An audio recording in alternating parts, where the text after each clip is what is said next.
हम बात कर रहे हैं यूजीसी नेट सोशल वर्क में यूनिट नंबर 2 पर, जहां सामाजिक संस्था का टॉपिक कवर हो चुका है, सामाजिक संरचना का भी टॉपिक कंप्लीट हो चुका है और समाजशास्त्रीय संकल्पना में कुछ महत्वपूर्ण बिंदु थे उस पर भी हमने बात किया है।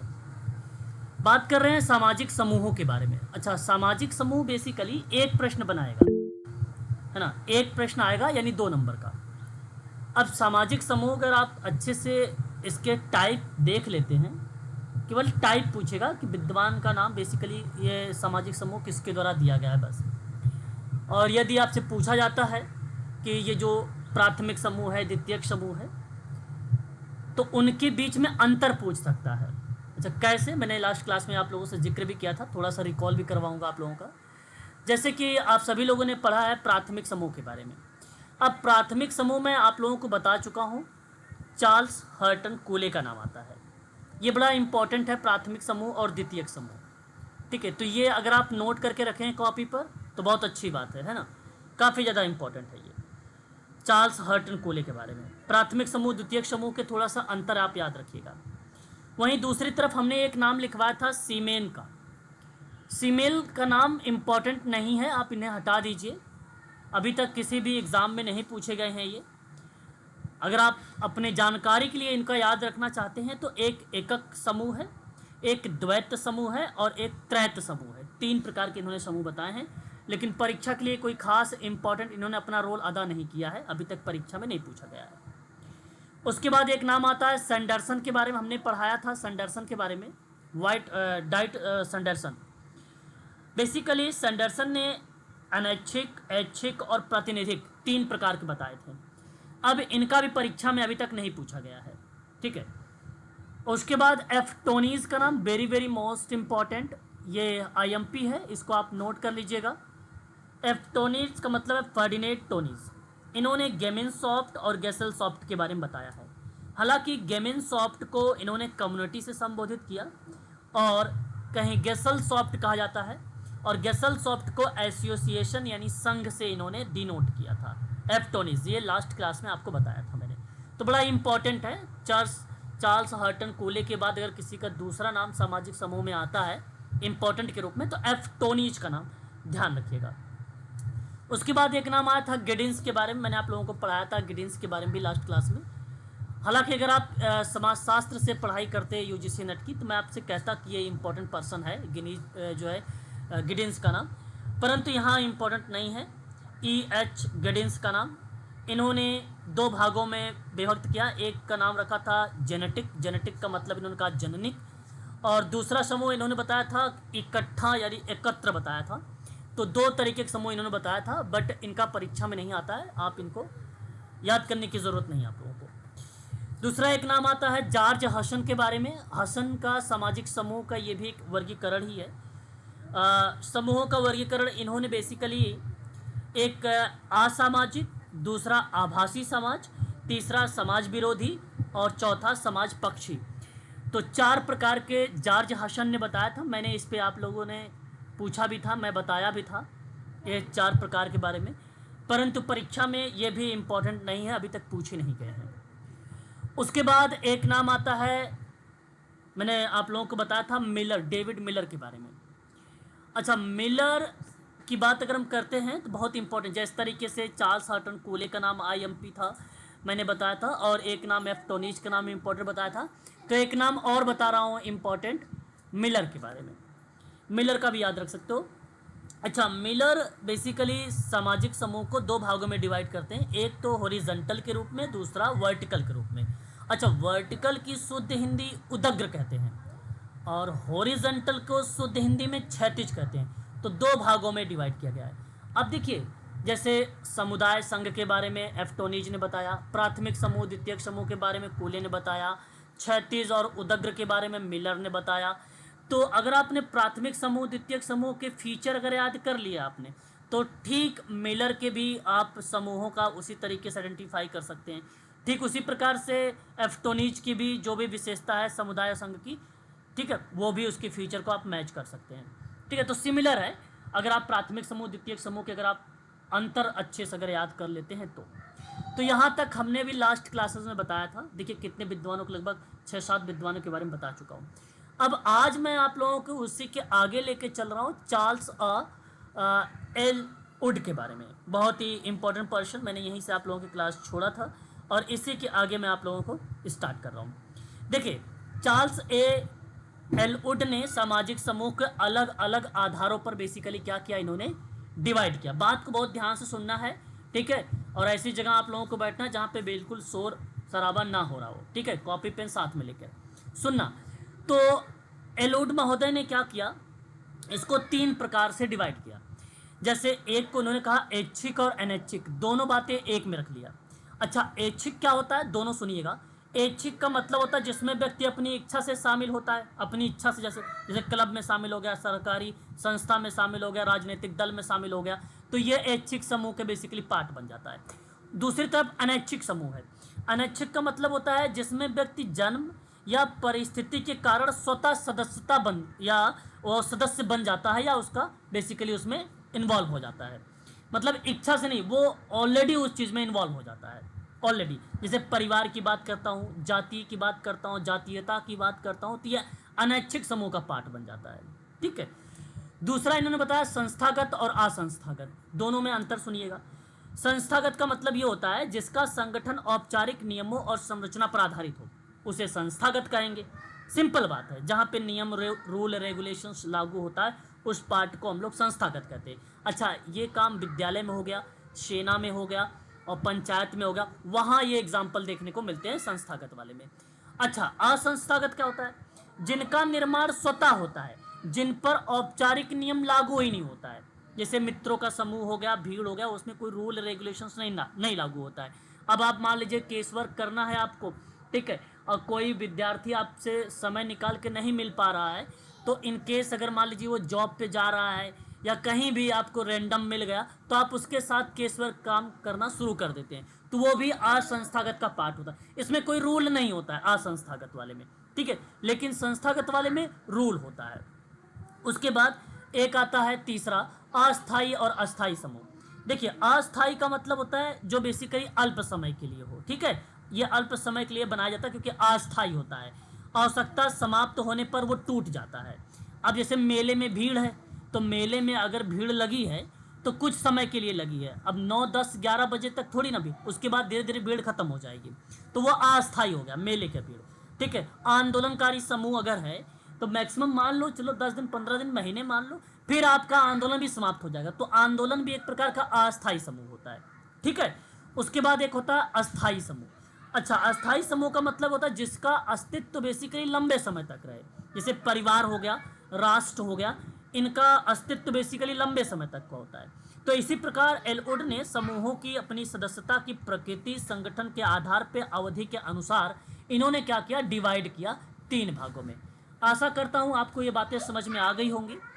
हालांकि परीक्षा के दृष्टिकोण से भी इतना इम्पोर्टेंट तो नहीं है चार्ल्स जो है एल वुड, परंतु अगर सवाल बनाएगा तो कॉन्सेप्चुअल बनाएगा कि ऐच्छिक अनैच्छिक में अंतर बताइए, संस्थागत असंस्थागत का अंतर बता दीजिए, अस्थाई और अस्थाई के। अगर ये अंतर अगर आपने मेरे से अच्छे से सुना है तो अगर इससे सवाल बनाएंगे परीक्षा में तो आप आसानी से सॉल्व कर लेंगे। अब बात करते हैं नेक्स्ट पॉइंट पर, लियोपोल्ड के बारे में। देखिए, लियोपोल्ड सामाजिक समूह का वर्गीकरण बेसिकली इन्होंने 3 प्रकार के बताया। अब 3 प्रकार में इन्होंने क्या लिखा, पहला तो एक इन्होंने भीड़ बताया, दूसरा इन्होंने समूह बताया, तीसरा इन्होंने अमूर्त संग्रह बताया यानी कलेक्शन। अब सुनिए, क्राउड का मतलब क्या था, भीड़। मतलब भीड़ तो अभी अभी मैंने ऊपर भी बताया आपको कि भीड़ जो होता है वो अस्थाई और आकस्मिक समूह होता है, ठीक है। भीड़ का मतलब यही है, देखो इनका गठन किसी विशेष समय और स्थान पर होता है, ठीक है ना, इन पर संभावनाओं का प्रभुत्व होता है और उनकी संरचनाएं बेसिकली शिथिल रहती हैं भीड़ की, क्राउड की। जैसे बाजार की भीड़ हो गया, मेले का भीड़ हो गया, जुलूस का भीड़ हो गया, दंगे की भीड़ हो गई, ये बेसिकली पार्ट कहलाती है एक प्रकार से, ये भी एक प्रकार का समूह है, ठीक है, ये एक प्रकार का समूह है। तो ये किसी विशेष समय और स्थान पर बेसिकली लगाया गया है, फिर वो हट जाएगा। बट आप इसे अस्थाई मत कहिए, ठीक है, आप इसे अस्थाई मत कहिए। लेकिन एल वुड के अकॉर्डिंग अगर आप बोल रहे हो किसी के सामने तो आप एल वुड का नाम जरूर लीजिएगा, अन्यथा ये आप जो बोलेंगे वो गलत हो जाएगा, ठीक है। क्या अस्थाई के रूप में अगर किसी ने बोला है इस पार्ट में तो आप एल वुड का नाम जरूर लीजिएगा। दूसरी बात हम बात करते हैं समूह को लेकर। देखो समूह तो आप जानते भी हो, इसमें सदस्यता और आचरण के कुछ नियम होते हैं और ये अधिक संगठित और अस्थायी प्रकृति का होता है। इसमें दो या दो से अधिक लोग शामिल होते हैं तो उसी को हम लोग समूह बोलते हैं।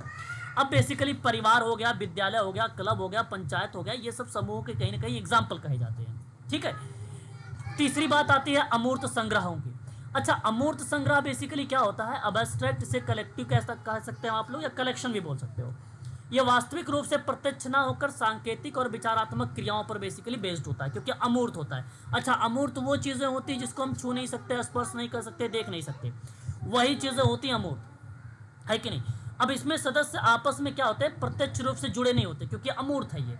अच्छा, मूर्त होता तो प्रत्यक्ष रूप से जुड़े होते हैं लोग, है ना? फिर भी किसी साझा विशेषता से ये कहीं ना कहीं चीज़ों से जुड़े होते हैं। मैं आपको एक एग्जाम्पल देता हूँ अमूर्त संग्रहों का। अमूर्त संग्रहों में अगर एग्जाम्पल आपसे पूछा जाए तो मैं आपसे कहूँगा मजदूर वर्ग जो आता है, मजदूर वर्ग, ये आप शामिल कर लीजिएगा अमूर्त संग्रहों को। और उपभोक्ता वर्ग हो गया, हिंदू समाज की बात करूं या महिलाओं की बात करूं तो यह अमूर्त संग्रहों का पार्ट कहीं ना कहीं कहलाएगा। वहीं अगर हम बात करते हैं नेक्स्ट पार्ट पर, तो नेक्स्ट पार्ट में आता है पार्क्स एंड बर्गेस का नाम। ठीक है, पार्क एंड बर्गेस का नाम अगर हम बात करते हैं तो सुनिए, रॉबर्ट ई पार्क इसका पूरा नाम है। ठीक है, और ये दो विद्वानों का नाम है, रॉबर्ट ई पार्क एक नाम है, दूसरा अगर हम बात करते हैं तो अर्नेस्ट डब्ल्यू बर्गेस, ये दूसरा विद्वान का नाम। तो दोनों बेसिकली क्या है? सहयोगी हैं, मित्र हैं। तो इन दोनों ने मिलकर बेसिकली क्या किया? समूहों को उनके आधार पर दो भागों में बांटा, उनके आधार पर दो भागों में बांटा। तो एक इन्होंने क्या किया? प्रादेशिक समूह बताया और दूसरा इन्होंने गैर प्रादेशिक बताया। समझना मेरी बात को। अच्छा, प्रादेशिक समूह क्या था? ये समूह किसी विशेष भौगोलिक क्षेत्र या प्रदेश पर आधारित था तो उसको प्रादेशिक बोल दिया। इनका अस्तित्व उस क्षेत्र की सीमा तक बधा होता था, है ना? मतलब कोई पर्टिकुलर विशेष भौगोलिक क्षेत्र को रिलेट करता था। जैसे मैं इसमें दिल्ली में हूँ, साउथ दिल्ली में, तो उस साउथ दिल्ली का कुछ एरिया को मैं डिनोट कर देता हूँ, तो वो प्रादेशिक समूह में उस पर मैं अगर काम कर रहा हूँ, दिल्ली बहुत बड़ा है तो दिल्ली के कुछ एरिया पर मैंने क्या किया? बाउंड्रीज कर दिया, सीमाएं बता दिया, निर्धारित कर दिया, मैं इसके अंदर काम करूँगा, तो वो काउंट हो जाएगा मेरा प्रादेशिक समूह में। ठीक है, अब आप यही काम जैसे गांव में कर रहे हो, नगर में करो, नगर मैंने अभी आपको दिल्ली का नाम लिया, राज्य में कर रहे हो पर्टिकुलर तो राज्य का भी नाम बता सकते हो, वहाँ पे जैसे दिल्ली हो गया, उत्तर प्रदेश, मध्य प्रदेश। ठीक है, उस एरिया को डिनोट करोगे तो वो प्रादेशिक का पार्ट बन जाएगा। ठीक है, जब हम इंटरनेशनल नेशनल लेवल पर बात करेंगे तो वो राष्ट्र की बात आ जाती है फिर वहाँ पर। ठीक है, ऐसे पार्ट पर। अच्छा, गैर प्रादेशिक क्या होता है? गैर प्रादेशिक ग्रुप का मतलब ये होता है कि इसका निर्माण कोई साझी, जैसे रुचि हो गया, इंटरेस्ट, उद्देश्य हो गया, सांस्कृतिक तत्व हो गया, उस पर आधारित होता है। ये किसी विशेष स्थान पे नहीं होता। विशेष स्थान पे जैसे मैंने बताया ना आपको, वो प्रादेशिक होता है कोई विशेष स्थान पे। ठीक है, पर्टिकुलर मैंने दिल्ली एरिया, साउथ दिल्ली को टच किया है तो वो विशेष एरिया हो गया। तो यहाँ कोई विशेष एरिया नहीं होता है। इसमें सदस्य जो होते हैं अलग अलग स्थानों पर रहते हैं, कुछ भी साझा कर सकते हैं, उसकी आइडेंटिफाई भी कर सकते हैं, है ना? तो आप इसे ट्रेड यूनियन शामिल कर सकते हो, राजनीतिक दल शामिल कर सकते हो, धार्मिक संगठन शामिल कर सकते हो इसमें, है ना? सहकारी संस्था को भी शामिल कर सकते हो।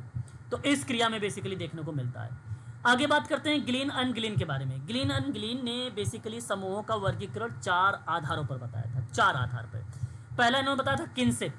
किनशिप का मतलब होता है खून का रिश्ता, है ना? रक्त, आप बता सकते हो रक्त रिलेशंस, है ना? या उसका रक्त संबंध बता सकते हो।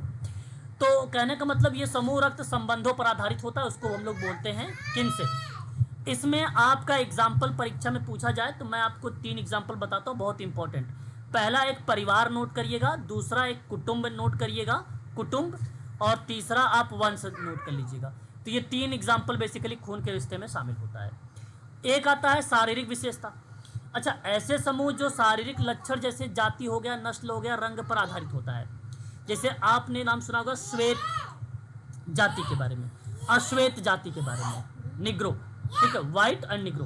तो आप शारीरिक विशेषता के आधार पे अगर हम बात करते हैं या उसकी विशेषता के आधार पे बात करते हैं तो श्वेत जाति और अश्वेत जाति दोनों चीज़ें आप जरूर याद रखिएगा। तीसरा आपको याद रखना है भौतिक समीपता। भौतिक समीपता का मतलब होता है इन समूहों का निर्माण भौगोलिक निकटता या एक ही क्षेत्र में रहने से होता है। जैसे अभी मैंने ऊपर आप लोगों को बताया भी है, ठीक है, प्रादेशिक वाले में। तो भौतिक समीपता को प्रादेशिक वाले एग्जाम्पल को रिलेट करा सकते हो आप, है ना? इसका समूह बेसिकली निर्माण भौगोलिक निकटता या एक ही क्षेत्र में होता है पड़ोस हो गया, गांव हो गया, नगर हो गया, उस पर ये कहीं ना कहीं डिनोट करता है। और एक लास्ट होता है सांस्कृतिक रूप से व्युत्क्रम हित। इसका निर्माण अगर हम बात करते हैं, सांस्कृतिक मूल्यों, परंपराओं और साझा हितों पर आधारित होता है। ये धार्मिक संगठन हो गया, राजनीतिक दल हो गया, सहकारी संस्था होगी, ट्रेड यूनियन हो गया, वो पार्ट सांस्कृतिक रूप से व्युत्क्रम हितों पर डिनोट किया जाता है या उसका नाम देखने को मिलता है। अब इनमें अगर मैं आपसे पूछूं तो नाम से कोई नहीं पूछा जाएगा इन चारों में से, परंतु बहुत इंपॉर्टेंट मुझे लगता है ऐच्छिक, अनैच्छिक, संस्थागत और अस्थायी अस्थायी समूह। इसके फीचर से सवाल आपके परीक्षा में बना सकता है, मे बी, मैं श्योर हूँ। तो आप लोग को भी ये चीज़ें थोड़ा सा याद रख के चलना चाहिए। बात करते हैं very very most important person. जिस तरीके से टोनी चार्ल्स हर्टन कूले का नाम, डेविड मिलर का नाम, ठीक उसी प्रकार से एक और विद्वान का नाम हमारे सामने यहाँ पर प्रकट हो रहा है, विलियम ग्राहम समनर, जिनको इन शॉर्ट में WG समनर के नाम से हम लोग संबोधित करते हैं। अब इन्होंने दो भागों में सामाजिक समूहों को बांटा था। मैं आपको बता देना चाहता हूँ, एक इन ग्रुप कहा जिसको इन ग्रुप को हिंदी में अंतर समूह कहा गया, और एक आउट ग्रुप बोला जिसको बेसिकली बाह्य समूह बोला गया। अब इनकी विशेषता को आपको बहुत ध्यान से सुनना चाहिए। जैसे अगर मैं अंतर समूह की बात करता हूँ तो ये वह समूह है जिसके प्रति व्यक्ति को अपनापन, निष्ठा और सहयोग की भावना होती है। आपने नाम सुना होगा, कम्युनिटी में मैंने कई बार रिलेट करवाया है वी फीलिंग का नाम। वी फीलिंग जैसे शब्द जब यहाँ पर आता है तो वो अंतर समूह के अंतर्गत आता है। तो इसके सदस्य जो है हम की भावना से जुड़े होते हैं, ठीक है। और इसका एग्जाम्पल के तौर पे अगर मैं बात करूं तो अपना परिवार हो गया, अपनी जाति हो गई, अपनी राष्ट्र हो गया, मित्रों का समूह हो गया, वो इसका एग्जाम्पल के रूप में रखा जाता है अंतर समूह में। दूसरी तरफ बाह्य समूह है, तो बाह्य समूह मतलब आउट ग्रुप होता है। ये वह समूह है जिनके प्रति व्यक्ति को विरोध, उदासीनता और परायण महसूस होता है, मतलब एक प्रकार से स्वालीनता जैसे शब्द रिलेट होता है, ठीक है। विरोध शब्द याद रखिए बस। तो उदासीनता, इसमें वे यानी जैसे आपने पढ़ा वी फीलिंग, तो यहाँ अगर हम बात करते हैं तो वे का मतलब होता है दे फीलिंग, ठीक है। तो दे फीलिंग इसमें बेसिकली डिनोट किया जाता है।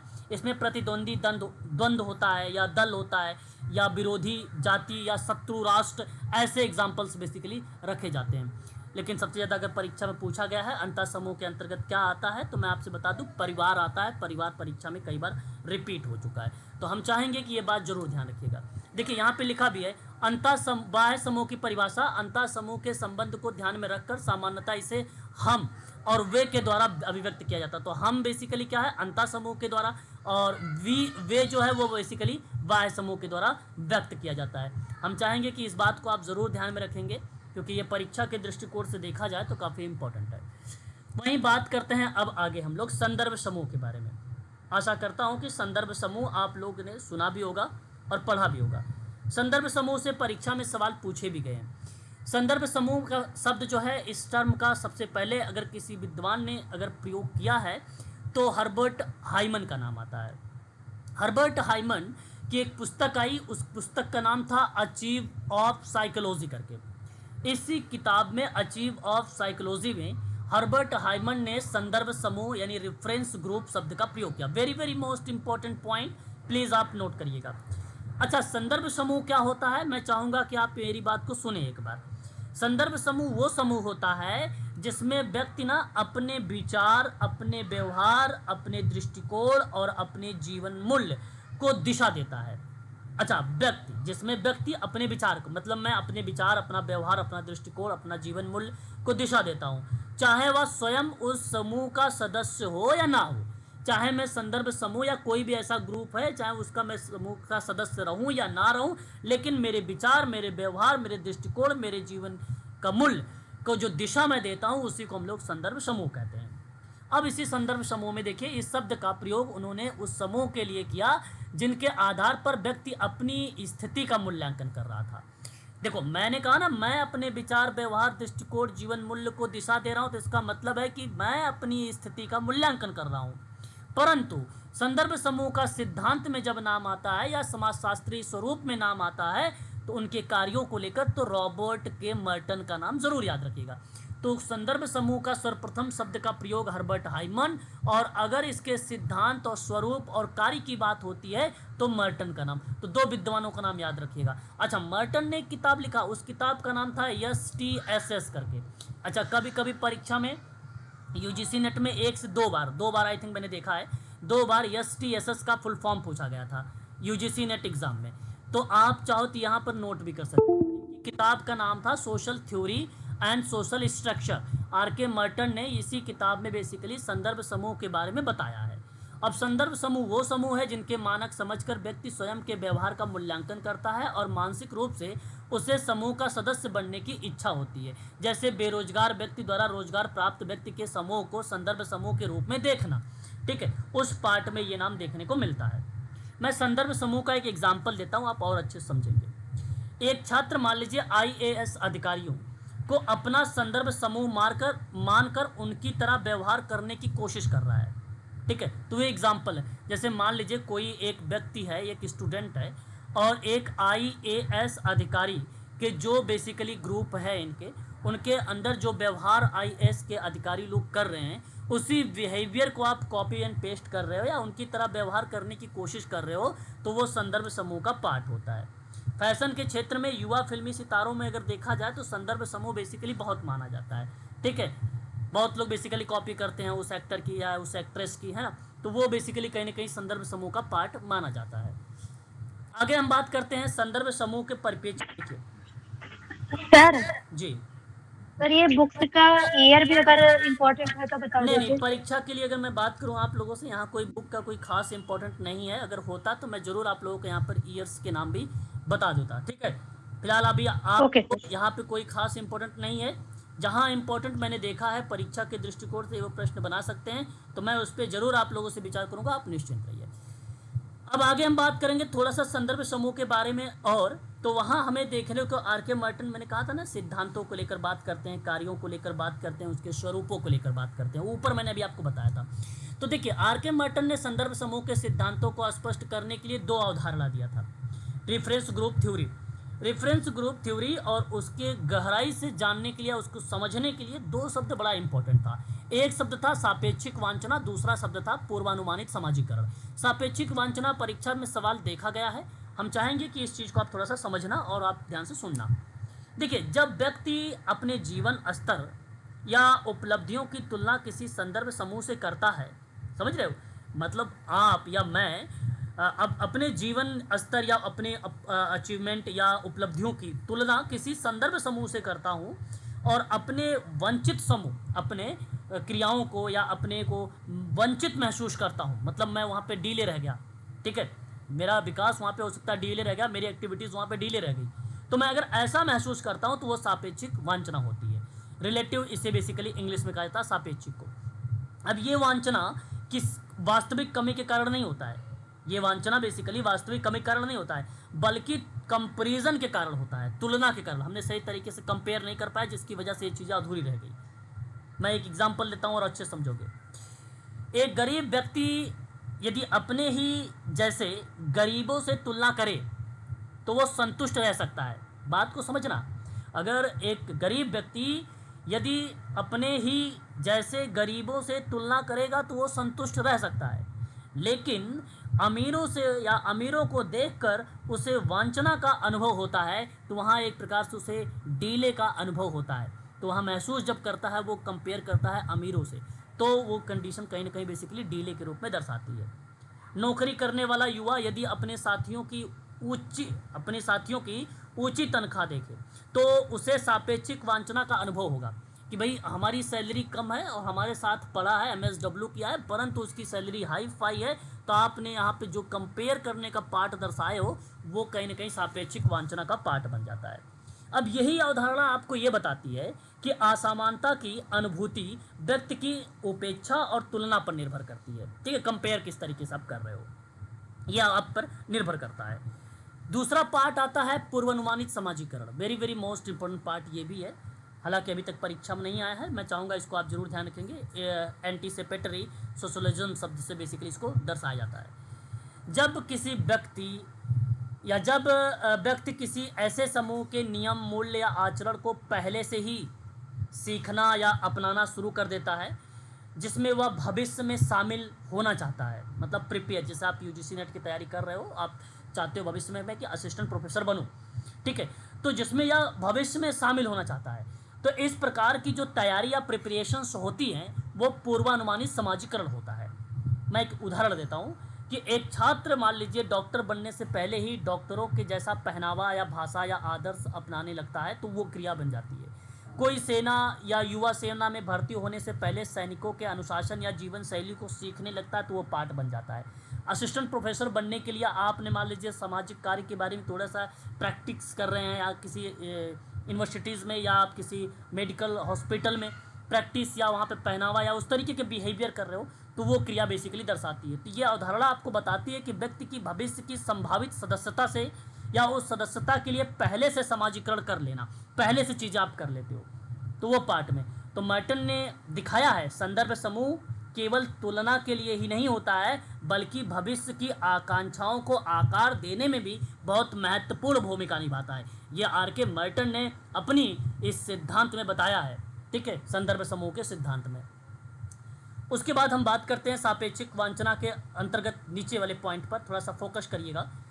इस शब्द में अगर हम लोग शामिल होते हैं तो कहता है कि सर्वप्रथम प्रयोग सैमुअल स्टाफर। देखिए अब यहाँ देखो हर्बर्ट हाइमन की बात हम लोग कर रहे थे, कहाँ पर बताओ, हर्बर्ट हाइमन की बात हम लोग कहाँ पे कर रहे थे, संदर्भ समूह में।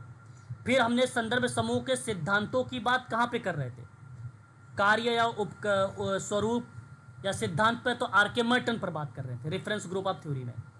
फिर हमने कहा कि जब सिद्धांतों पर बात आर के मर्टन ने बताया सापेक्षिक वांछना को लेकर और पूर्वानुमानित समाजीकरण को लेकर, तो इसमें एक शब्द आया सापेक्षिक वांछना।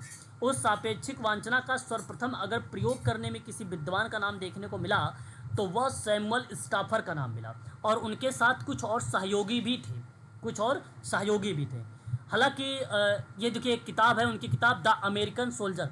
देखिए अभी एक बच्चा कह रहा था कि कोई इंपॉर्टेंट, देखो यहाँ कोई इंपॉर्टेंट वर्ष के आधार पे नहीं है, लेकिन अगर आप लिखना चाहते हो तो सन 1949 में एक किताब आई थी, नोट कर सकते हो, बट मैं जो भी इंपॉर्टेंट रहेगा मैं आपको बताऊंगा हर किताब के वर्ष। तो the American soldier basically Samuel staffer ने 1949 में एक किताब लिखा और वह द्वितीय विश्व युद्ध के सैनिकों के अनुभवों का बेसिकली अध्ययन किया था, जिन्होंने ये बताया कि द्वितीय विश्व युद्ध के दौरान सैनिकों में व्याप्त असंतोष को स्पष्ट करने के लिए बेसिकली किया गया था, जबकि पूर्वानुमानित समाजीकरण की अवधारणा मार्टन की थी, ठीक है। अब सुनिएगा मेरी बात को। निष्कर्ष ये निकला कि सैनिक अपने संतुष्टि या असंतोष का मूल्यांकन प्रत्यक्ष स्थितियों से नहीं बल्कि साथियों या अन्य समूहों की तुलना करके करते हैं। मैंने अभी पीछे एग्जाम्पल बताया था, वो क्रियाएं बेसिकली सापेक्षिक वांछना का पार्ट थी।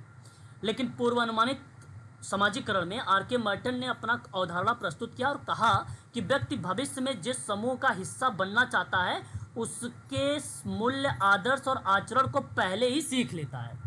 वो कहाँ है, ठीक है, ये बात जरूर ध्यान रखिएगा, ठीक है। चलिए यहां तक बातें अगर स्पष्ट है तो एक बार क्लियर करेंगे, फिर मैं आगे बढ़ूंगा। प्लीज अगर स्पष्ट है बताइएगा। जी सर क्लियर है। कोई दिक्कत नहीं, फिर तो बहुत अच्छी बात है। देखिए अभी भी मैंने ऊपर बताया आपको मिलर के बारे में, उदाग्र वर्टिकल एंड क्षैतिज, मर्टन सदस्यता समूह, गैर सदस्यता, बीर स्टीड संदर्भ समूह, गैर संदर्भ समूह, न्यूकॉब सकारात्मक संदर्भ समूह और नकारात्मक संदर्भ समूह, और पार्क एंड बर्गेश का नाम मैंने भी आपको बताया भी था, क्षेत्रीय और गैर क्षेत्रीय, शेरोकिन एकल बंधन बहुबंधन, गेडिंस जननिक एकत्रित और वियोजक और अतिव्यापी, वार्ड ऐच्छिक एंड अनिवार्य, बोगार्ट्स फॉर्मल, ये वेरी वेरी मोस्ट इंपॉर्टेंट, बोगार्ट का समूह याद रखिएगा, औपचारिक और अनौपचारिक समूह, ठीक है, ये बोगार्ट्स का इंपॉर्टेंट है, ठीक है। यहाँ थोड़ा सा कुछ किताबें वगैरह दी गई हैं लेकिन अभी कुछ खास इंपॉर्टेंट किताब नहीं है, यहाँ पे छोड़ दीजिए, ठीक है। अब थोड़ा सा हम लोग यहाँ पे ना समाजीकरण के अवधारणा को समझ लेते हैं, है ना, क्योंकि परीक्षा में एक आध सवाल बना सकता है, मे बी पॉसिबिलिटी पूरी नहीं है, 100% मत लेके चलिएगा, लेकिन केवल आप समाजीकरण की अवधारणा सुन लीजिए बहुत ध्यान से। देखिए समाजीकरण अगर मैं इसको संधि विच्छेद के रूप में लेता हूँ तो मुझे उम्मीद है कि आप जानते भी हैं समाजीकरण व्यक्ति का जैविक अस्तित्व और सामाजिक अस्तित्व का रूपांतरण है, उसे ही हम लोग सामाजिकरण का नाम देते हैं। सामाजिकरण वो प्रक्रिया है जिनके माध्यम से व्यक्ति अपने समाज की जो संस्कृति, जैसे आप अपने आप को रखिए व्यक्ति के रूप में, और अपने समाज की संस्कृति, मूल्य, परंपरा, भूमिका, व्यवहार के मानदंड सीखता है। तो आप क्या करते हो, समाज में संस्कृति, मूल्य, परंपरा, भूमिका, व्यवहार, ये सब सीखते हो, और यही सीखने की जो प्रक्रिया मैं आपको बता रहा हूँ, ये सामाजिकरण है। तो सामाजिकरण ऐसी प्रक्रिया जिनके द्वारा एक जैविक प्राणी में सामाजिक गुणों का विकास होता है और वह सामाजिक प्राणी बनना चाहता है, और इस प्रक्रिया के दौरान व्यक्ति समाज और संस्कृति के बीच रहकर विभिन्न साधनों के माध्यम से सामाजिक गुणों को सीखता है, अतः इसे सीखने की प्रक्रिया भी कहते हैं। सामाजिकरण के द्वारा संस्कृति, सभ्यता और अन्य अनगिनत विशेषताएं दर पीढ़ी हस्तांतरित होती है और जीवित रहती है कि नहीं। कई विद्वान, जैसे अब यहाँ पर एक शब्द था पीढ़ी दर पीढ़ी वाला, आपने नाम सुना हुआ किंग्सले डेविस का नाम, मैं चाहूँगा कि अपने कॉपी पर नोट कर लीजिए। किंग्सले डेविस ने सामाजिकरण में कहा कि जिनके द्वारा समाज अपनी संस्कृति को अगली पीढ़ी तक पहुँचाता है, ये किंग्सले डेविस ने कहा। समाज क्या करता है, समाज अपनी संस्कृति को अगली पीढ़ी तक पहुँचाता है, ये बात लिखकर संस्कृति अगली पीढ़ी तक पहुँचाती है, वही सामाजिकरण है, ये बात लिखकर नाम लिख लीजिए किंग्सले डेविस का नाम, ठीक है। अब सामाजिकरण बेसिकली होता क्या है, सामाजिकरण देखो जीवन पर्यंत चलता रहता है, ये मनुष्य जीवन पर्यंत कुछ ना कुछ चीज़ें सीखता रहता है, इसलिए आप कह लीजिए कि जीवन पर्यंत चलता है, जन्म से लेकर मृत्यु तक चलता है।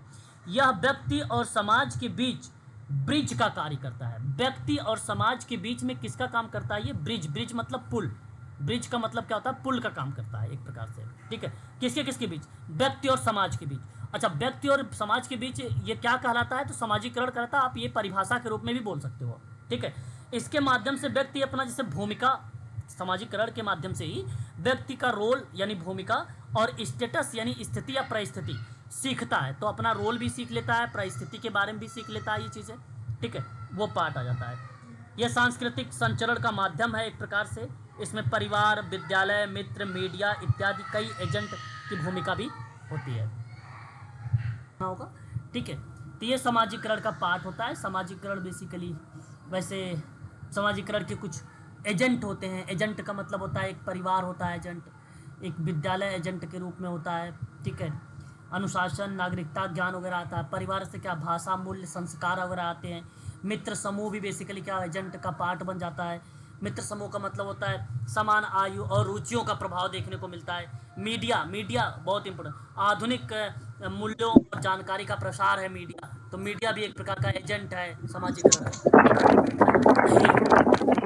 ये चीज़ जरूर ध्यान में रखेंगे, है ना। एंड अब आगे बढ़ते हैं, देखिए ये आपको सामाजिकरण की परिभाषा आपको नीचे मिल भी जाएगी, है ना। बस सामाजिकरण में कोई खास और चीज़ें इंपॉर्टेंट नहीं थी, जो चीज़ें थी मैं आपको बता दिया हूँ, ज़्यादा डीप में जाने की जरूरत नहीं सामाजिकरण में, ठीक है ना। चलिए अब आते हैं हम लोग थोड़ा सा यहाँ पर, इसमें शायद सामाजिक नियंत्रण का भी पार्ट होगा, नहीं इसमें नहीं है, इस वाले पीडीएफ में आपको मिलेगा, ठीक है, इस पीडीएफ में आपको जरूर मिलेगा, है ना। चलिए बात करते हैं हम लोग सामाजिक स्तरीकरण पर, ठीक है। एक बार म्यूट हो जाइए प्लीज़, किसी बच्चे अनम्यूट हो रखा, बैकग्राउंड आवाज आ रही है, ठीक है। अब देखिए हम बात करते हैं सामाजिक स्तरीकरण पे। अच्छा, सामाजिक स्तरीकरण क्या होता है, सोशल, कौन बच्चा है भाई ये, सुनिए मेरी बात को।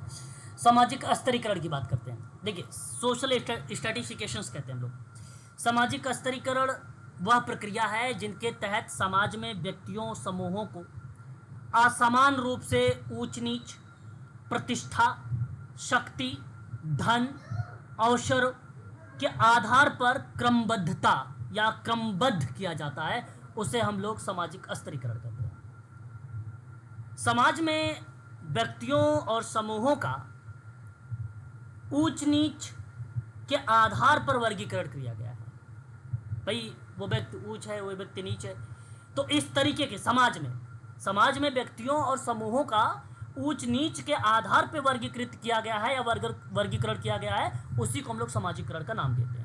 हालांकि कई विद्वानों ने सामाजिकरण को साफ शब्दों में स्पष्टीकरण किया है, अभी हम आप लोगों से डिस्कस भी करेंगे।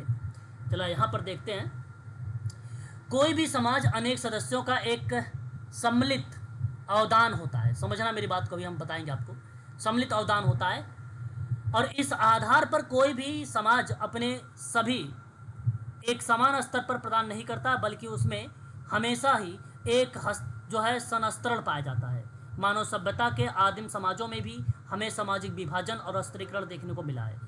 सभ्यता और संस्कृति के विकास के साथ साथ जैसे जैसे समाज का आकार बढ़ता है वैसे वैसे सामाजिक स्तरीकरण भी बढ़ता है। समाज में पाई जाने वाली जाति व्यवस्था, वर्ग व्यवस्था और सामाजिक स्तरीकरण को भी दो अभिव्यक्तियों के रूप में डिवाइड किया गया। सामाजिक स्तरीकरण के यहाँ पे बेसिकली पार्ट बनाया गया। उस पार्ट में कुछ विद्वानों ने प्रमुख बेस बताया, आधार बताया। जैसे आर्थिक आधार बताया। आर्थिक आधार पे अगर मैं आपसे बात करता हूँ तो आप कहोगे कि सर धन संपत्ति पर आधारित होगा वो, इसका मतलब है कि धनी और गरीब की बात होगी। मैं कहूँगा कि ठीक, अच्छा सामाजिक स्तरीकरण के प्रमुख आधार और बताएं, तो आप कहोगे सर राजनीतिक आधार ले लेते हैं, पॉलिटिकल वाला। तो पॉलिटिकल में क्या होता है, एक तरफ सत्ता होगी तो दूसरी तरफ क्या होगा, अधिकार पर आधारित होगा। तीसरी बात करेंगे सोशल, समाज को लेकर, तो जाति, धर्म, नस्ल, लिंग इत्यादि के आधार पे हो जाएगा। ठीक है, समाज के आधार पे ये स्तरीकरण हो जाएगा। अच्छा, एक स्टेटस के आधार पे होता है, प्रतिष्ठा के आधार पे।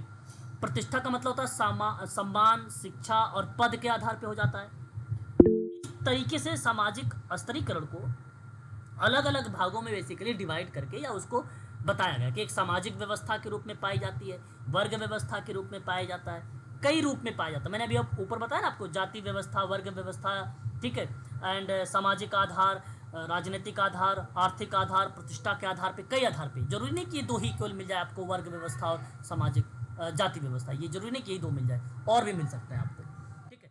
परंतु प्रमुख जो है, मुख्य जो है, वो दो ही है। अब सामाजिक स्तरीकरण में समाजशास्त्रियों ने विभिन्न प्रकार से परिभाषा दिया। केवी मेयर परिभाषा इतना इंपॉर्टेंट नहीं है, लेकिन इनकी परिभाषा है कि सामाजिक स्तरीकरण विभेदीकरण का परिणाम है, परंतु परीक्षा में इंपॉर्टेंट नहीं है। हाँ, ये टालकाट पार्सन्स का नाम इंपॉर्टेंट है, आप नोट कर लीजिए। सामाजिक स्तरीकरण वो प्रक्रिया है जिसमें किसी सामाजिक व्यवस्था में व्यक्तियों का ऊंच नीच के क्रम में विन्यास का विभाजन होता है, तो उसे हम लोग सामाजिक स्तरीकरण कहते हैं। ये परिभाषा हम चाहेंगे कि आप नोट कर लें, ठीक है। सामाजिक स्तरीकरण में ये परिभाषा, यानी ये डेफिनेशंस। उसके बाद अगर हम लोग बात करते हैं तो एक परिभाषा और आती है आगे, रेमंड मुर्रे का। ये परिभाषा बहुत इंपॉर्टेंट है। रेमंड मुर्रे ने सामाजिक स्तरीकरण को उच्चतर और निम्नतर सामाजिक इकाई में समाज का एक क्षैतिज समांतर विभाजन बताया है, ठीक है। हॉरिजॉन्टल बेसिकली एक प्रकार से इन्होंने पैरेलल विभाजन बताया है, ये चीज़ आप जरूर ध्यान रखिएगा। गिल्सबर्ट की बात अगर हम लोग करते हैं तो सामाजिक स्तरीकरण समाज के उन स्थान, समूह और श्रेणियों में विभाजन है जो आपस में श्रेष्ठता और अधीनता के संबंधों द्वारा संबद्ध होता है, ठीक है। उसके बाद एक नाम आता है मेल्विन ट्यूमिन का नाम। ये मेल्विन ट्यूमिन है। देखो, इन्होंने ये सामाजिक असमानता का रूप जो बताया है, इन्होंने धन, शक्ति और प्रतिष्ठा पर आधारित बताया। तीन चीज़ याद रखिएगा, धन, धन, शक्ति और प्रतिष्ठा, तीन बात याद रखिएगा। तो यहाँ पे देखिए, सामाजिक स्तरीकरण आवश्यक रूप से किसी सामाजिक समूह और समाज का एक ऐसी स्थिति में स्तरीकरण है जो शक्ति, संपत्ति और सामाजिक मूल्यांकन के अनुसार की दृष्टि से असमान हो, ठीक है। धन, शक्ति और प्रतिष्ठा पर आधारित हो, या आप मूल्यांकन के अनुसार दृष्टि से देखा जाए तो असमान हो, ठीक है। तो वह प्रक्रिया बेसिकली आपको, वो जो सामाजिक मूल्यांकन के आधार पर बात कर रहा हूँ, वो प्रतिष्ठा है, उसको प्रतिष्ठा कहा गया है, ठीक है। इंपॉर्टेंट है ये। सदरलैंड एंड उडवर्ग की अकॉर्डिंग बात करते हैं अगर हम लोग, तो सामाजिक स्तरीकरण केवल अंतरक्रियाओं और विभेदीकरण की ही एक प्रक्रिया जिससे कुछ व्यक्तियों को दूसरे व्यक्तियों की तुलना में उच्च स्थिति प्राप्त होती है, ठीक है। ये सदरलैंड का नाम है, लेकिन सदरलैंड का नाम व्हाइट कॉलर क्राइम में आएगा, यहाँ पर आप नोट मत करिए, इसको हटा दीजिए। अकबर एंड निमकाफ का नाम वह प्रक्रिया जिनके द्वारा व्यक्तियों एवं समूहों को थोड़े बहुत अस्थायी परिस्थिति या परिस्थिति के उच्चतर और निम्नतम क्रम के श्रेणी में विभाजन किया जाए। देखो, ये नोट कर लीजिए, उच्चतम और निम्नतम क्रम के श्रेणी में डिवाइड अगर होता है तो वो सामाजिक स्तरीकरण है। ये अकबर और निमकाफ का नाम आता है, ये परिभाषा इंपॉर्टेंट होगी, इसको आप ध्यान रखिएगा। आगे बात करते हैं सामाजिक स्तरीकरण के आधार। सामाजिक स्तरीकरण के देखो आधार यहाँ पे दो बताए गए हैं, ठीक है, दो आधार बताए गए हैं, मैं आपको बता देता हूँ। एक देखिए प्राणी शास्त्री, और इसी को प्रदत्त आधार भी बोला गया है, ठीक है, आधार बेसिकली प्राणी शास्त्री को भी बोला गया है और बेसिकली प्रदत्त भी बोला गया है। और एक है आपका अर्जित, या अर्जित को ही सामाजिक बोला गया है। देखो आधार मैं आपको बता दूं, आर्थिक आधार भी है, ठीक है, आप आर्थिक आधार भी नोट करना चाहते हो तो कर लो, राजनीतिक आधार भी है, ठीक है, और सामाजिक आधार भी है, और एक प्रतिष्ठा, प्रतिष्ठा का मतलब स्टेटस, ठीक है। ये पहले इसके बारे में एक एक लाइन सुन लीजिए। आर्थिक आधार पे मैंने अभी बताया ना, धन संपत्ति पर, धनी और गरीब, ये आ जाएगा।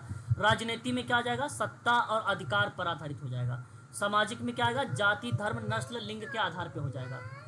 प्रतिष्ठा क्या होता है, सम्मान शिक्षा और पद के आधार पे आ जाएगा। तो ये चार आप एडवांस में याद कर सकते हैं। इसके अलावा देखिए जो प्रदत्त होता है उसमें जैसे लिंग हो गया, आयु हो गया, प्रजाति, ठीक है, एंड गोरे काले, जन्म और शारीरिक कुशलता के आधार पे होता है। ये बेसिकली जन्मजात कह लीजिए या प्रदत्त कह लीजिए या प्राणी शास्त्र कह लीजिए।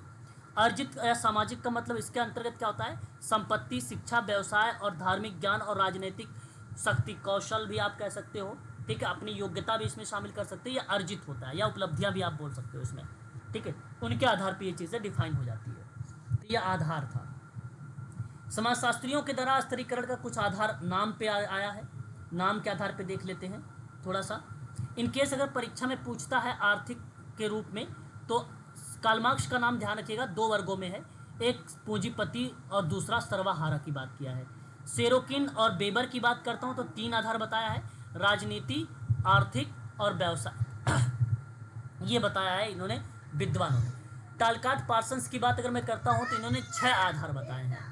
एक है नातेदारी संबंधी सदस्यता, दूसरा है व्यक्तिगत विशेषता, तीसरा है अर्जित उपलब्धियाँ, चौथा है द्रव्य, पांचवा है सत्ता और छठा है शक्ति। ये 6 प्रकार के आधार बेसिकली टालकाट पार्सन्स के द्वारा बताया गया है। किंग्सले डेविस की बात करते हैं तो 2 आधारों के बारे में बताया है, एक है सम्मान, दूसरा है प्रतिष्ठा के रूप में, ठीक है, ये भी आपको ध्यान रखना है किंग्सले डेविस के बारे में। हर लोम्बोस की बात अगर हम करते हैं तो 3 आधार बताए इन्होंने, एक है शक्ति, दूसरा है प्रतिष्ठा, तीसरा है धन, ठीक है। इलेक्स जो है, इलेक्स इंकस के नाम बात करते हैं, इंकल की बात करते हैं, इन्होंने 2 आधार बताया, एक है वस्तुनिष्ठ जो बेसिकली ये मूर्त होता है जिसे देखकर बताया जा सकता है, और एक होता है व्यक्तिनिष्ठ या केवल अनुभूति के आधार पर बताया जा सकता है, ठीक है, इसको देखा नहीं जा सकता है, ठीक है, या अमूर्त भी आप इसे बोल सकते हो, ठीक है, व्यक्तिनिष्ठ को, और वस्तुनिष्ठ को आप मूर्त बोलोगे। इंकल, इलेक्स इंकल का नाम आएगा। टीबी बोटोमोर, टीबी बोटोमोर एक नाम है विद्वान का, 2 आधार इन्होंने बताया है, एक है प्रतिष्ठा, दूसरा है शक्ति। ओल्सन की बात करते हैं तो 3 आधार बताया, एक है शक्ति, दूसरा है सुविधा, तीसरा है सम्मान, ठीक है। C.W. मिल्स की बात करता हूँ, 3 आधार बताया इन्होंने, एक है विशेषाधिकार, दूसरा है प्रतिष्ठा, तीसरा है सत्ता। ये चीज़ आप जरूर ध्यान रखिएगा। मैक्स वेबर ने 3 आधार बताए, एक है संपत्ति, दूसरा है शक्ति, तीसरा है सम्मान। मैक्स वेबर, मैक्स वेबर का नाम आप इंपॉर्टेंट के रूप में रखिएगा इनका प्लीज़, ठीक है, यहाँ पर। उसके बाद अगर हम बात करते हैं Giddens, C.W. Mills and Goldhammer, Edward Shils के अकॉर्डिंग, तो केवल शक्ति को ही इन्होंने क्या बोला है, स्तरीकरण का आधार बताया है, केवल शक्ति को, ठीक है। चलिए अब बात करते हैं स्तरीकरण, सामाजिक स्तरीकरण के प्रकार, ठीक है। मैंने आप लोगों को आज थोड़ा सा प्रैक्टिस भी करवा रहा था, तो उस प्रैक्टिस में थोड़ा सा जिक्र किया था क्वेश्चंस में, और यहाँ आप थोड़ा सा सुन लीजिएगा। एक बंद स्तरीकरण होता है और एक मुक्त स्तरीकरण होता है। बंद स्तरीकरण या वंशानुगत या जन्म के आधार पर बना होता है, ठीक है, जिसको हम लोग बंद स्तरीकरण कहते हैं, जैसे जनजाति या कृषक समाज आप शामिल कर सकते हो। क्लोज्ड स्ट्रैटिफिकेशन कहा जाता है। इसमें सामाजिक स्थिति जन्म से निर्धारित होती है। व्यक्ति अपनी योग्यता शिक्षा या परिश्रम से अपनी सामाजिक स्थिति को बदल नहीं सकता है, ठीक है ना। सामाजिक गतिशीलता लगभग यहाँ पे शून्य होती है। जन्म आधारित है, ये सिंपल बात है। तो व्यक्ति का स्थान उसी समय तय हो जाता है जब उसका जन्म होता है। स्थिर या कठोर, इसमें परिवर्तन कठिन होता है। सामाजिक गतिशीलता का अभाव, ऊंच नीच की स्थिति जीवन भर बनी रहती है। धार्मिक और सांस्कृतिक आधार, इसे धार्मिक नियम, परंपरा और रीति रिवाज मजबूत बनाते हैं। एक प्रकार से वही बंद स्तरीकरण का पार्ट बनता है। ठीक है, ये चीज़ आप जरूर ध्यान में रखेंगे। एंड सामाजिक गतिशीलता का अभाव। सामाजिक गतिशीलता का अभाव का मतलब सिंपल है कि यहाँ आप ये कह लीजिए सामाजिक गतिशीलता में कि ऊंच नीच की स्थिति जीवन भर बनी रहती है। धार्मिक और सांस्कृतिक आधार, इसमें धार्मिक नियम, परंपरा, रीति रिवाज मजबूत होते हैं, तो वो बेसिकली बंद स्तरीकरण होता है। अच्छा, बंद स्तरीकरण का मतलब जन्म से निर्धारित होता है, ये बात ध्यान रखिएगा। व्यक्ति अपनी योग्यता, शिक्षा, परिश्रम, अपनी सामाजिक स्थिति को बदल नहीं सकता है, इसलिए बंद स्तरीकरण है। लेकिन जब हम लोग बात करते हैं मुक्त स्तरीकरण, ये आधुनिक समाज में पाया जाता है। इसमें योग्यता और कुशलता को महत्वपूर्ण दिया जाता है, या एक प्रकार से इम्पोर्टेंस दिया जाता है। इसमें ओपन स्ट्रैटिफिकेशन आधुनिक समाज की विशेषता ही है, जहाँ व्यक्ति की स्थिति जन्म से तय नहीं होती है, बल्कि उसकी योग्यता, शिक्षा, कुशलता पर निर्भर करती है। उसे हम लोग ओपन स्ट्रैटिफिकेशन कहते हैं, सिंपल बात में। अब योग्यता आधारित मतलब व्यक्ति की सामाजिक स्थिति उसकी कड़ी मेहनत, शिक्षा, प्रतिभा और कौशल पर निर्भर करती है। ठीक है, सामाजिक गतिशीलता उसमें मतलब ऊपर उठना या नीचे गिरना दोनों संभव होता है इसमें। ठीक है, मुक्त या ओपन आप ऐसा कह लीजिए, व्यक्ति अपनी जीवन परिस्थिति को बदल भी सकता है। लोकतांत्रिक और औद्योगिक समाज में वर्ग व्यवस्था के प्रमुख आधार पर ये बात भी कर सकता है। एक गरीब किसान का बेटा पढ़ाई करके अगर IAS अधिकारी बन जाता है तो वो बेसिकली मुक्त स्तरीकरण का एक एग्जाम्पल होता है। ठीक है, ये बात ध्यान रखिएगा, क्योंकि वो अचीव किया है अपनी योग्यता, शिक्षा और प्रतिभा के आधार पर। ठीक है, तो ये चीज़ आप जरूर ध्यान रखिएगा। आगे बात करते हैं। बोटोमोर ने स्तरीकरण के 4 प्रकार बताए हैं। एक है दास प्रथा, जाति, जागीर और वर्ग, ये 4 बताया है। ओल्सन ने स्तरीकरण के 2 प्रकार बताए, व्यक्तिक और अवैयक्तिक। चार्ल्स बर्गेस ने स्तरीकरण के 2 प्रकार बताए, व्यक्तिक और सामूहिक भी। ओल्सन ने स्तरीकरण के 4 प्रकार बताए हैं, सामाजिक परिवर्तन का प्रोत्साहन, संघर्ष एवं तनाव में कमी, सामाजिक एकीकरण और चौथा सामाजिक प्रगति। 4 प्रकार को स्वीकार किया है ओल्सन ने स्तरीकरण को। ठीक है, सामाजिक स्तरीकरण के कुछ इंपॉर्टेंस, दैट मीन्स महत्व। सामाजिक आवश्यकताओं की पूर्ति में सहायक होना, मानव की मनोवृत्तियाँ निर्धारित करना, व्यक्ति की परिस्थिति, भूमिका का निर्धारण, सहयोग की भावना को बढ़ावा देना, अधिक कार्य करने के लिए प्रोत्साहन देना, सामाजिकरण में सहायक होना, ये पार्ट कहीं ना कहीं देखने को मिलता है। सामाजिक स्तरीकरण की कुछ विशेषता है, उनकी विशेषताओं पर बात कर लेते हैं। सामाजिक स्तरीकरण की विशेषता में देख सकते हैं विभिन्न स्तरों में विभाजन है, उच्च और निम्न श्रेणी में।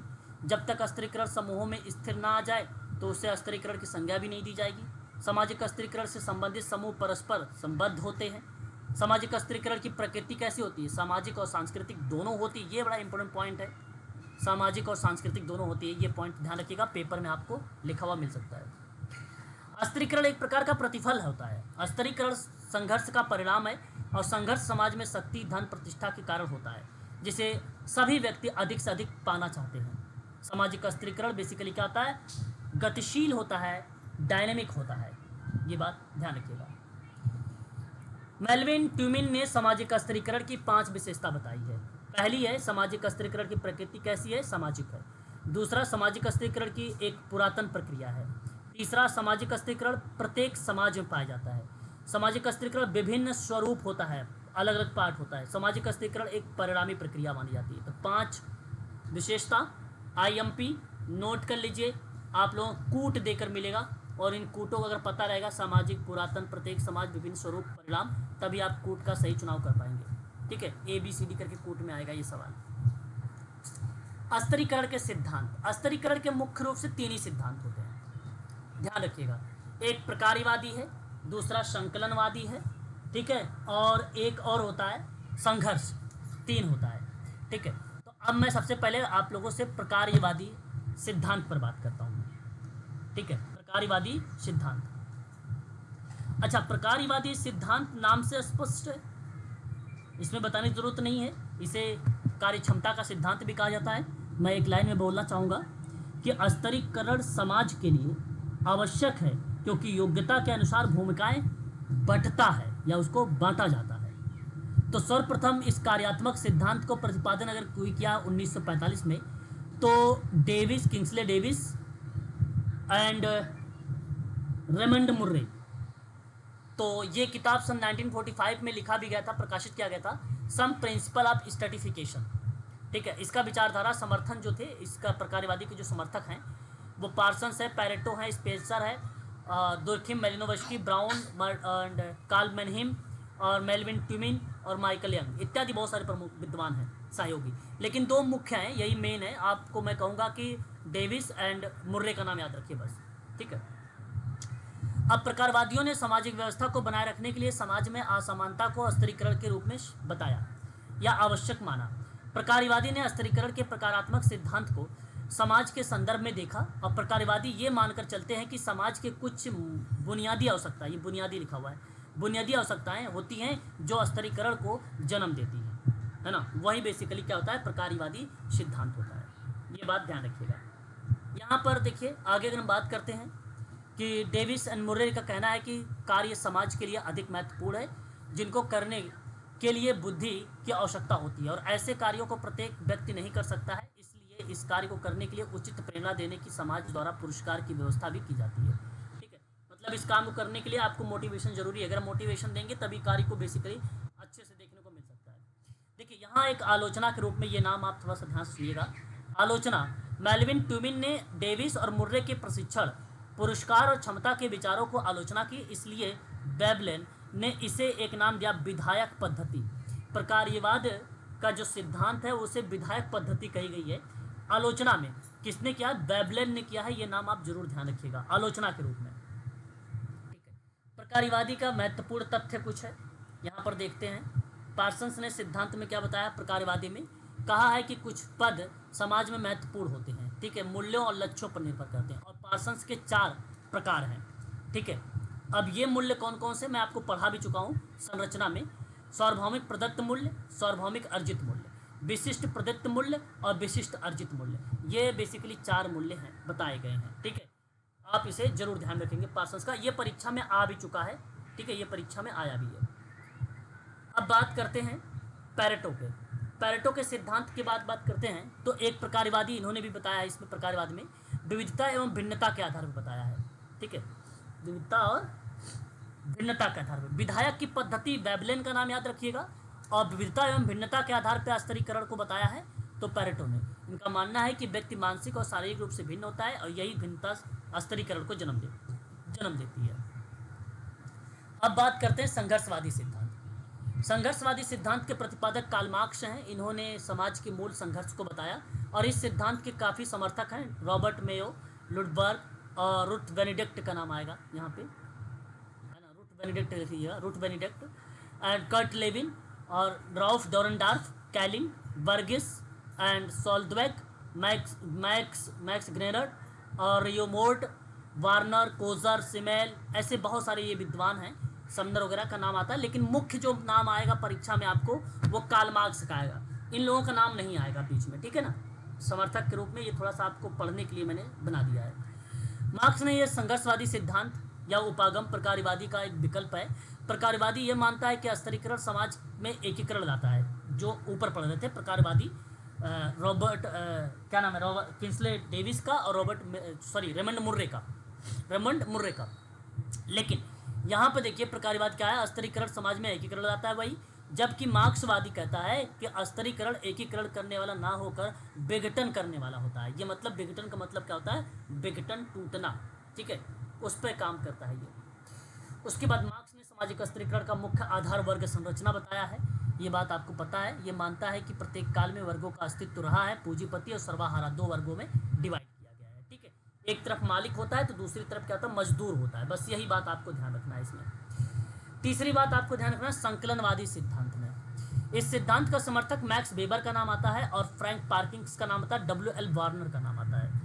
काफ़ी इंपॉर्टेंट अगर नाम कोई अगर इसमें है तो ये नाम है मैक्स वेबर का नाम। मैं चाहूँगा इस मैक्स वेबर का नाम आप जरूर याद रखिएगा, परीक्षा के दृष्टिकोण से यही पूछा जाएगा अगर पूछा गया तो। बात करते हैं मैक्स वेबर के सिद्धांत। मैक्स वेबर की मान्यता है कि सामाजिक स्तरीकरण का मुख्य आधार शक्ति यानी वैज्ञानिक शक्ति है।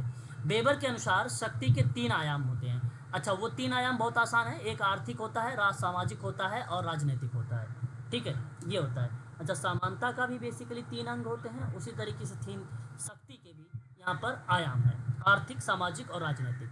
वेबर ने आर्थिक, सामाजिक और राजनीतिक स्तरीकरण को वैज्ञानिक व्यवस्था कहा है। वेरी वेरी मोस्ट इंपॉर्टेंट, ये भी परीक्षा में देखने को मिल सकता है। वैज्ञानिक व्यवस्था किसको बोला है? तो आर्थिक, सामाजिक और राजनीतिक स्तरीकरण को। ये बात आप जरूर ध्यान रखिएगा। शक्ति से वेबर का तात्पर्य यह था कि शक्ति एक व्यक्ति में नहीं बल्कि संस्था में निहित होती है, और ये बात सत्य है 100%। शक्ति के 3 आयामों का एक दूसरे से प्रभावित करता है। वो 3 आयाम कौन कौन से, जो ऊपर मैंने बताया अभी, सामाजिक, आर्थिक और राजनैतिक। और इनमें शक्ति का एक समान वितरण होता है, जिनके कारण भिन्न भिन्न प्रकार के स्तरीकरण बेसिकली क्या करता है, वहाँ पे जन्म ले लेता है। ठीक है, तो ये बात आप जरूर ध्यान रखिएगा। आगे देखते हैं। अब यहाँ पे कोई खास कोई इतना इम्पोर्टेंट नहीं है।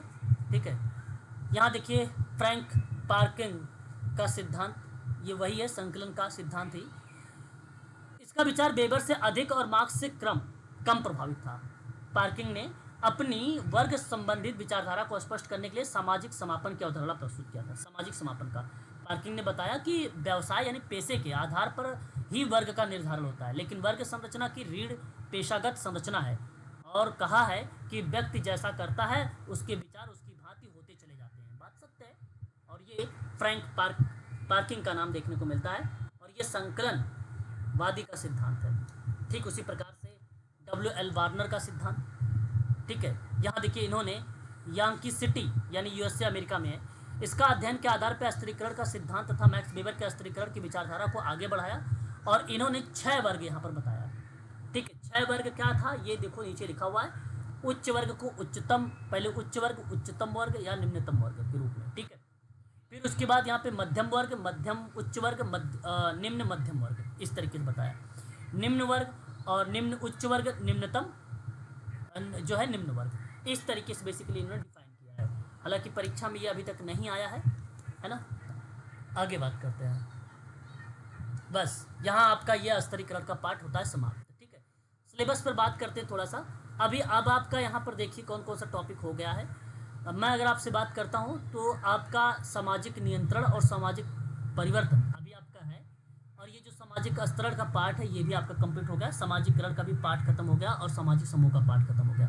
कल समाज का अध्ययन करने के उपागम चलेंगे, और कल पूरी कोशिश होगी कि ये उपागम आपका पूरा का पूरा समाप्त हो जाए। ठीक है, मैं पूरी कोशिश करूँगा कि कल आपका ये कंटेंट पूरा से पूरा समाप्त होगा। ठीक है, उपागम कल की क्लास इंपॉर्टेंट है। एक सवाल आपसे 100% पूछा जाएगा। कल अगर आप 1 घंटे पढ़ाई करेंगे तो आप 2 नंबर आप आसानी से गेन कर सकते हैं इस टॉपिक से, और अच्छे से आप पढ़ेंगे। कल मैं टॉपिक के बाद आपके क्वेश्चंस भी ले आऊँगा इसमें। ठीक है, तो मैं ज़रूर चाहूँगा कि आप लोग इस क्लास को, कल वाली क्लास को आप लोग ज्वाइन करिएगा। ठीक है, तो आज के लिए बस इतना ही रखते हैं। बाकी कोई डाउट अगर आपके मन में है तो आप हमसे पूछ सकते हो, कोई भी सर, अनुषंगी समाजीकरण क्या है? अनुषंगी जी सर। अनुषंगी समाजीकरण, देखो समाजीकरण बेसिकली क्या है, कई टाइप के रूप में डिवाइड किया गया है। जहाँ बेसिकली अगर हम बात करते हैं अनुषंगी के बारे में, जैसे साथ साथ होने के लिए मतलब ये एक ऐसा समाजीकरण है, इसी का नाम एक द्वितीयक और सहायक समाजीकरण के पार्ट में आता है। कोई काम अगर हो रहा है तो साथ साथ हो रहा है, वह बेसिकली अनुषंगिक समाजीकरण का पार्ट होगा। जैसे मान लीजिए बच्चा विद्यालय में पढ़ाई कर रहा है, ये मुख्य समाजीकरण है, लेकिन साथ ही वह अनुशासन, प्रतिस्पर्धा, दोस्ती, टीम वर्क के साथ बातें करके सीख भी रहा है, तो वह अनुषंगी समाजीकरण का उदाहरण माना जाएगा। एक बच्चा जैसे क्या कर रहा है, विद्यालय में गया तो ये उसका मुख्य समाजीकरण है, क्योंकि वहां से कुछ ना कुछ सीखेगा। अब विद्यालय में अनुशासन भी सीख रहा है, प्रतिस्पर्धा भी सीख रहा है, दोस्ती भी करना सीख रहा है, टीम वर्क के साथ काम करना भी सीख रहा है, मतलब साथ साथ कई काम सीख रहा है। तो साथ साथ कोई भी क्रिया अगर हो रही है या कुछ चीज़ें सीख रहा है तो वो अनुषंगी समाजीकरण कहलाती है। उसी को हम लोग अनुषंगी समाजीकरण कहते हैं। ठीक है मैम? जी सर। हाँ, बस ये बात ध्यान रखिएगा। चलिए, तो आज के लिए बस इतना रखते हैं। और भी कोई डाउट है किसी में, कुछ भी पूछ सकते हैं। सर पढ़ाते समय जो पहले आया रहा करे सर, उसको एक बार जरूर बता दिया करिए। बताता तो हूँ बीच बीच में, जो जी याद आता है मैं बताता भी हूँ कि ये क्वेश्चन आ चुका है, ये देखा है, ये देखा है, जिसको इम्पोर्टेंट लिखता भी हूँ। आप लोग भी उसको लिखा करो, अगेन हो सकता जी नहीं है ना। लिखते हैं उसको, इसलिए हम आपको बता रहे थे। जैसे कल का है तो कल का जिस सर जो आया आके बता देंगे तो उसको अलग से लिख लिया करेंगे। हाँ बताता हूँ कि नहीं, बताओ आप बता। जी। बताते हैं सर। हाँ तो फिर उसको लिखा करो ना। अब वो तो काम तो मैं करता हूँ ना, जो मैं करता हूँ उसको क्यों बता रहे हो, जो नहीं करता हूँ उसको बताओ, है ना। वो तो हर चीज़ में करता हूँ, हर टॉपिक में भी करता हूँ, क्वेश्चन में भी यही करता हूँ, है ना, इम्पोर्टेंट के रूप में। ठीक है, तो आज के लिए बस इतना ही रखते हैं। हम लोग कल मिलेंगे। कल की क्लास इंपॉर्टेंट है, समाज का अध्ययन करने के अप्रोच है, उपागम है। तो आप देख लीजिए उपागम, एक प्रकारवादी उपागम है, एक संघर्ष है, तीसरा संरचनावाद है, चौथा उत्तराधुनिकता है। और ज़्यादातर पेपर में प्रकारवादी और संघर्षवाद बहुत ज़्यादा पूछा गया है। संरचनावाद और आधुनिकीकरण से भी सवाल बनाए गए हैं बीच बीच में, लेकिन ज़्यादा इंपॉर्टेंट यही है। तो पढ़ेंगे कल, आपको समझ में भी आएगा। कल प्रैक्टिस भी करवा दूंगा आप लोगों को, ठीक है, इसी पे टॉपिक पर। ठीक है सर, थैंक यू। इतना ही रखते ओके, थैंक यू सर। हैं। चलिए, कोई नहीं।